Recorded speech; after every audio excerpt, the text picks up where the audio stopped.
Bonsoir à tous. Pour la soirée, je crois qu'on lui avait donné un nom à cette soirée, Biscornu numéro 10. Donc, on va vous projeter Gwendoline, un film qui est sorti en 1984 et réalisé par Jules Jacquin. Donc, vous allez voir que c'est un film assez ovni dans le cinéma français de l'époque, parce qu'il mélange plein de styles, l'aventure, l'érotisme. Des Amazones aussi, vous allez voir. Et donc, on va rapidement revenir sur la carrière de Jules Jacquin, parce que c'est quand même un auteur qui est assez intéressant dans le cinéma de genre français. On va commencer par parler un petit peu de sa carrière. Donc, il est né en 1940, il est né à Vichy, et il est décédé en 2022. Donc, il y a vraiment très peu de temps. Donc, c'est un peu pour ça qu'on a choisi aussi le film, parce que c'était un peu une manière de lui rendre hommage. Parce que c'est vraiment un réalisateur qu'on aime bien, qui a pas beaucoup fait de films, mine de rien, dans sa carrière. Peut-être 8 à peu près. Mais à chaque fois, c'est des films singuliers et nous, on l'aime beaucoup. Voilà. Donc, en fait, Jules Jacquin, il a commencé sa carrière en tant que photographe. Alors, dès l'âge de 18 ans, en tant que photographe de guerre, euh, vers 1958, en Algérie. Donc, voilà, il a photographié voilà, les conflits à l'époque. Et ensuite, dans les années 60, alors là, il a vraiment été photographe pour des magazines connus comme Elle, Vogue ou Marie-Claire. Et là, il a vraiment... en fait, vraiment, ça se retrouve dans ses films. Mine de rien, il a une très belle photographie, des très beaux cadres. Et il a pu photographier des stars comme Barbara, Carole Bouquet, Gainsbourg, Brigitte Bardot, voilà, Jane Birkin aussi. Enfin, vraiment, je vous conseille d'aller voir ses photographies. Il avait un talent vraiment inné pour ça, quoi. Et donc en 74, il va réaliser son premier film au cinéma, donc le fameux que tout le monde connaît, Emmanuel. Donc c'est un des films érotiques les plus connus, voilà, films érotiques français les plus connus. 8 millions d'entrées en France quand même, 100 millions de dollars de recettes dans le monde. Et il va rester à l'affiche sur les Champs-Élysées pendant 10 ans. Donc c'est vraiment un tournant avec notamment l'actrice qui a fait des rêves humides à plein de jeunes de l'époque, Sylvia Christel. Voilà, c'est un film qui est resté, mine de rien, dans l'histoire du cinéma français. Même ceux qui ne s'intéressent pas aux films érotiques, Emmanuel, ça leur parle, quoi. Et d'ailleurs, c'est sa première collaboration avec un musicien, on parlera un petit peu plus tard, Pierre Bachelet. Parce que c'est une personne qu'il aime beaucoup et du coup il a fait pas mal de films avec lui. Donc en 75, il a fait un autre film érotique qui s'appelle Histoire d'eau, qui est vraiment très très bien, franchement, on vous le conseille beaucoup.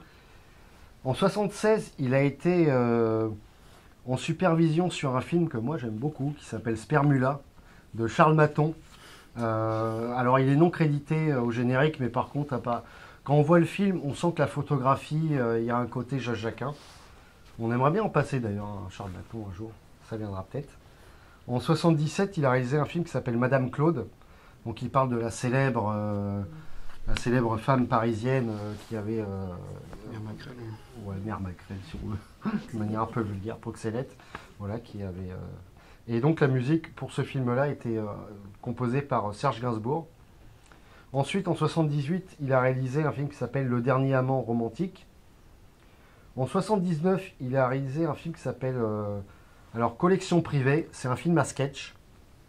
Et lui, il a réalisé un sketch qui s'appelle Segment L'île aux sirènes, où il fait jouer quand même, mine de rien, Laura Gemser.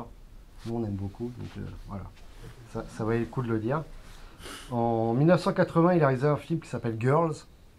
En 81, un film qui s'appelle L'amant de Lady Chatterley. Et en 84, donc, Gwendoline, son dernier film au cinéma, qui a quand même cumulé 944 000 entrées, qui est plutôt correct, on va dire, pour l'époque. Et par la suite, il va réaliser un clip d'Elton John, donc pour une musique qui s'appelle Who Nears These Shoes. Voilà. Bon accent. Et aussi une publicité pour Ricard. Que je connaissais pas, franchement, on l'a regardé tout à l'heure. Et ça vaut le détour. Hein. Avec beaucoup de sueur et tout. Comme Beaucoup de sueur, des 50 glaçons dans le verre de Ricard. Ça donne envie. Des femmes en bikini. Bon, ça donne envie de boire du Ricard. Hein, franchement, Pacifique. Pacifique,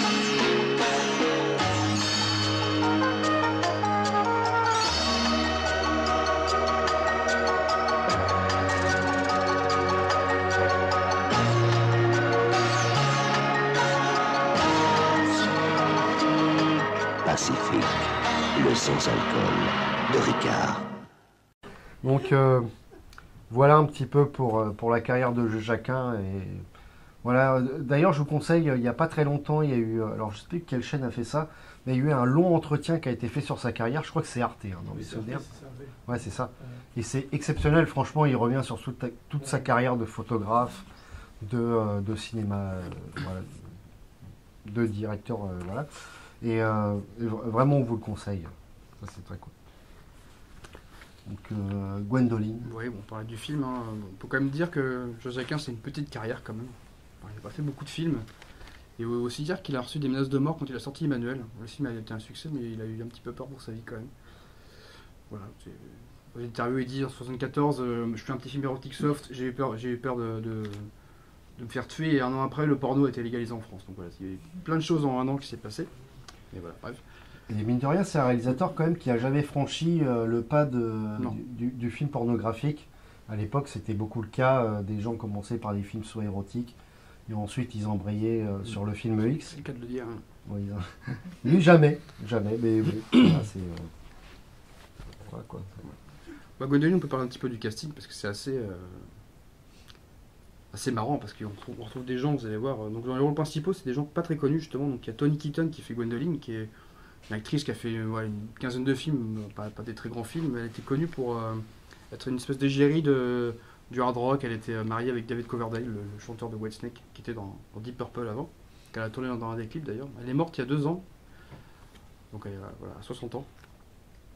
Donc voilà, pas grand chose à dire pour elle, mis à part qu'elle a une plastie assez avantageuse, vous verrez dans le film.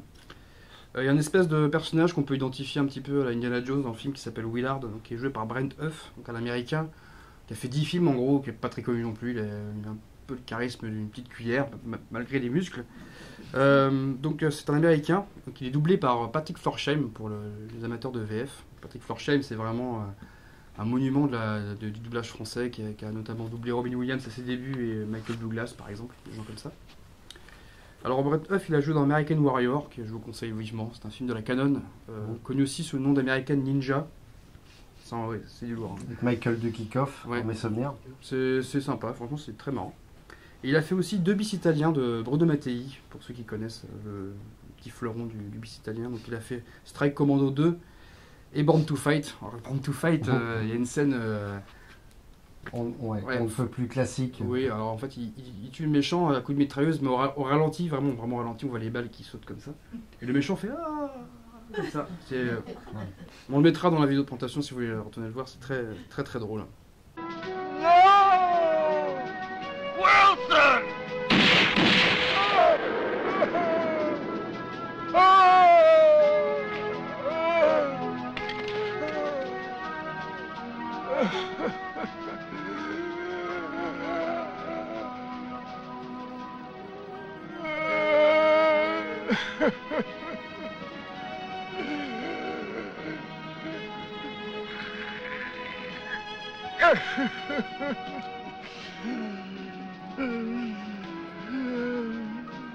Hey!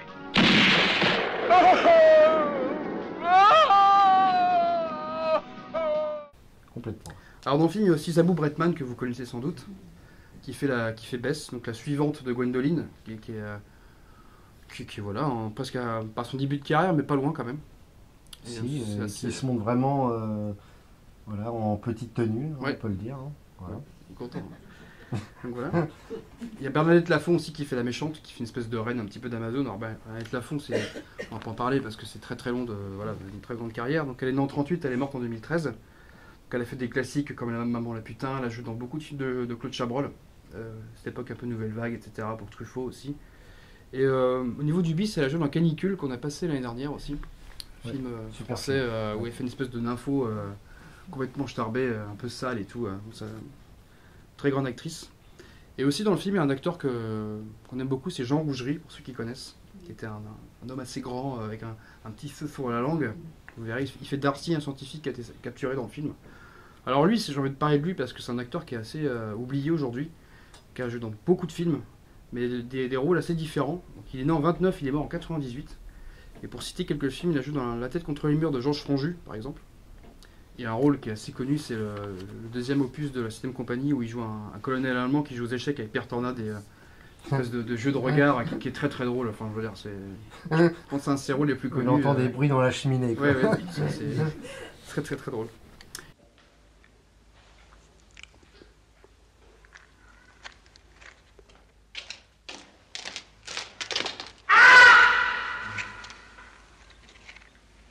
Versta? Achtung, pas de libraire? Achtung.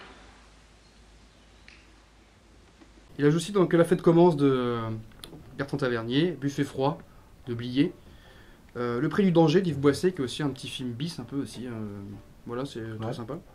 Pinot simple flic, là on sent que ça descend un peu. Dangereusement vôtre, un James Bond avec Christopher Walken. C'est assez marrant qu'il joue là-dedans. Scout toujours. Et en fin de carrière, Le miraculé de Jean-Pierre Mocky. Donc voilà, c'est une carrière assez éclectique. Un acteur sympa qui fait toujours un peu les. Alors soit les gens vraiment pas sympas ou les gens un petit peu demeurés, quoi. C'est un peu entre les deux, quoi.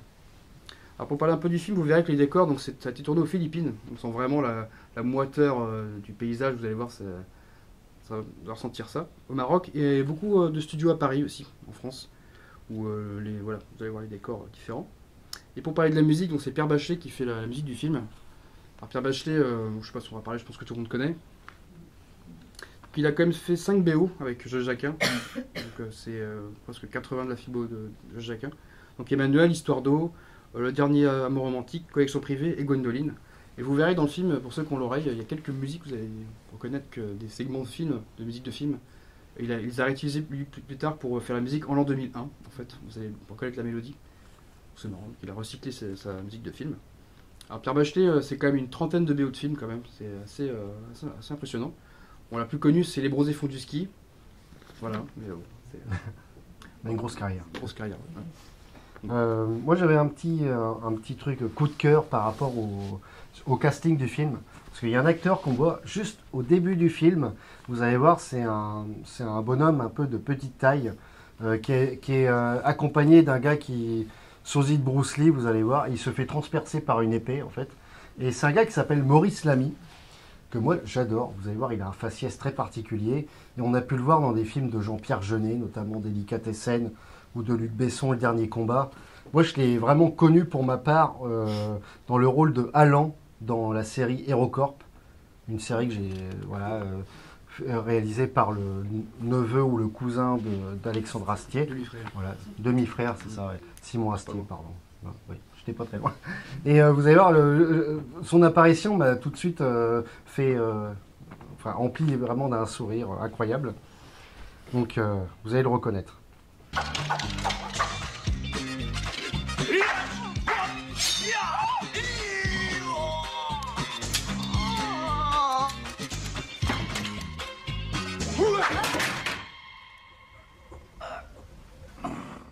Mais je dirais qu'il est surtout connu par le grand public pour avoir joué le sort de tueur dans la pub Orangina Rouge.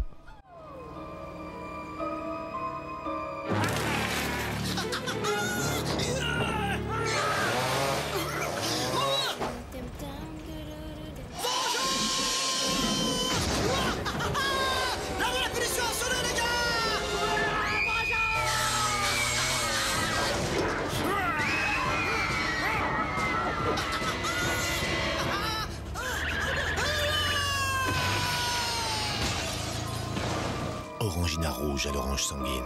Mais pourquoi est-il aussi méchant?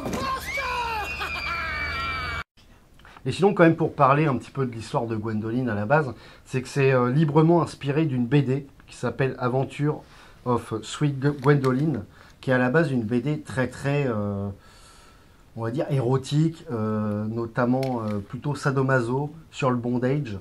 Alors, c'est librement inspiré, parce que vous allez voir que c'est légèrement érotique. Hein. Il n'y a rien de trash dans le film. Et il y a quelqu'un qui a participé aussi au décor et à l'esthétique du film, qui s'appelle François Schwitten. C'est quelqu'un qui a bossé pour la BD, notamment pour les BD Métal Hurlant. Donc vous allez voir qu'il y a vraiment un univers très très BD, très Indiana Jones, très pulp. Très pulp, ouais. Ouais, voilà. Donc, et très sexy, qui est vraiment sympa à voir, quoi. Ouais. On peut aussi dire que le mois prochain, on fait notre prochaine soirée au Royal, l'Incroyable Alligator, le jeudi 18 mai. Aux amateurs de crocodiles en mousse, sortent des égouts, ça vous plaira. Donc, Voilà pour la présentation. Bon film. On vous souhaite une bonne séance.